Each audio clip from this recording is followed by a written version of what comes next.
நாராயணரின் யோக நித்திரையை தடை செய்வது யாராக இருக்கும்? சில சமயம் அதீத அன்பு கொண்டவர்களுக்காக நாம் துணிவு கொண்டு பெரிய காரியங்களை செய்ய முயற்சிப்போம். ஆனால் அதன் விளைவானது விளைந்த சங்கடத்தை விபரீதமாக்கிவிடும்.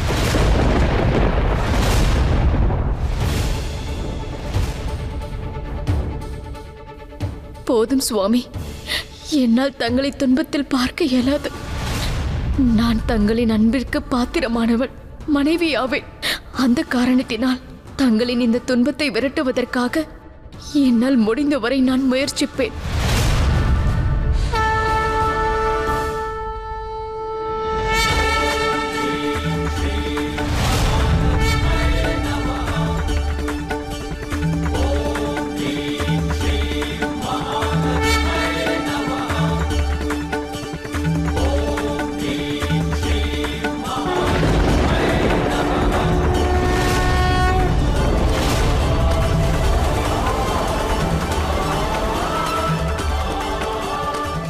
அப்படி என்றால் நாராயணர் மெல்ல மெல்ல தீய சக்தியிடமிருந்து விடுபடுகிறார்.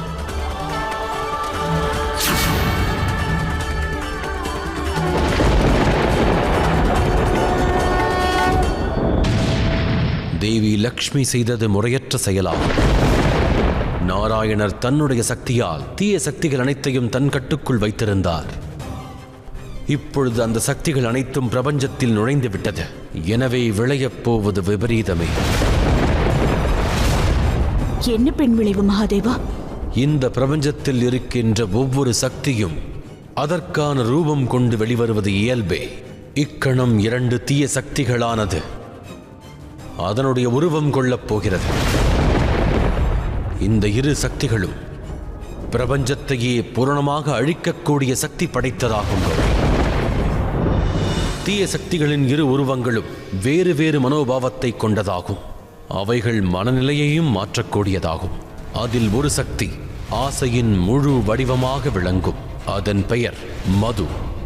மற்றொரு சக்தியோ பொறாமையின் முழு உருவமாக விளங்கும். அதாவது கேட்டப்.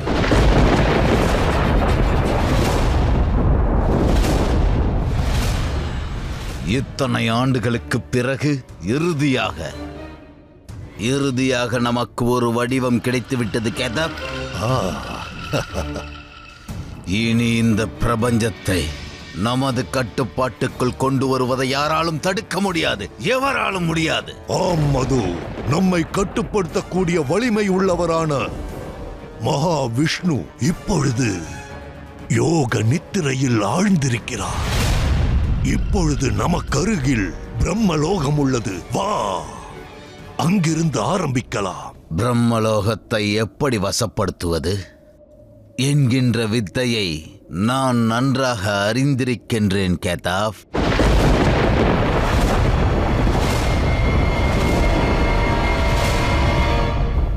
நான் பிரம்மலோகத்திற்கு சென்று அந்த அசுரர்கள் பிரம்மலோகத்தை கட்டுப்படுத்துவதை தடுத்து நிறுத்தியாக வேண்டும்.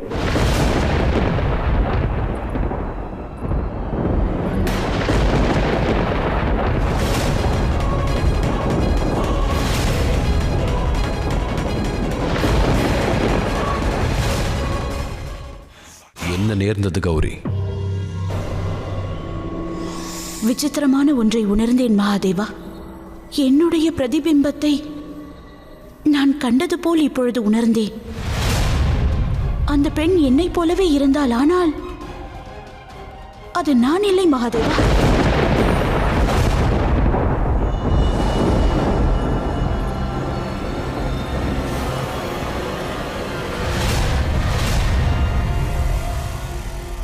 அந்த 2 அசுரர்களும் ஏதேனும் தீய செயல்களை செய்யும் முன் நான் பிரம்மலோகம் சென்று அவர்களை தடுத்து நிறுத்தியாக வேண்டும்.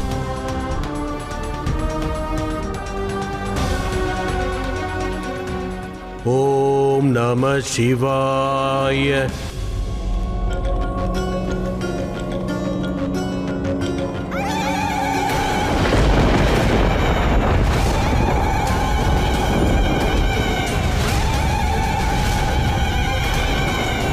இந்த தேவர்கள் நம்மிடம் ஏதோ சூழ்ச்சி செய்வது போல் எனக்கு தோன்றுகிறது.